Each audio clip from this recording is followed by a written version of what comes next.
బంకుకు పోతాం, 100 నోట్ ఇచ్చి పెట్రోల్ కొట్టిస్తాం. కరెక్ట్గా కొడుతుండా లేదా అని మీటర్ చూస్తాం.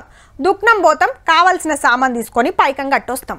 హోటల్కి పోతాం, బిర్రుగా బిర్యానీ తిని బిల్లు కట్టి సోంపి బుక్ వస్తాం. ఆన్లైన్లో పలానా సామాన్ అగ్గకే వస్తుందంటే ఎగబడి కొంటాం.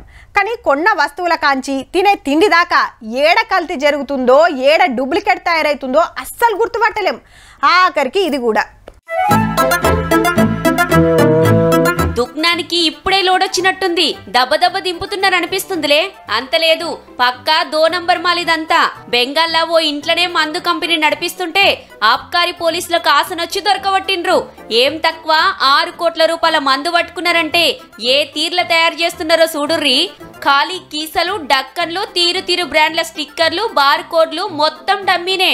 డ్రమ్ములల్లా స్పిరిట్ ఓసుడు, ఎర్రమందు రంగస్థానికి ఏవేవో కలర్లు కలుపుడు, బాటిళ్ల నింపుడు, సీలేసుడు, దుక్నాలకు సప్లై చేసుడు. బెంగాల్లోనే కాదు, పక్క రాష్ట్రాలకు కూడా పంపుతుర్రట. కానీ ఇంట్లోనే ఇంత పెద్ద దందా నడుస్తున్నా బయటికి తెలవలేదంటేనే గమ్మత్తుంది పో.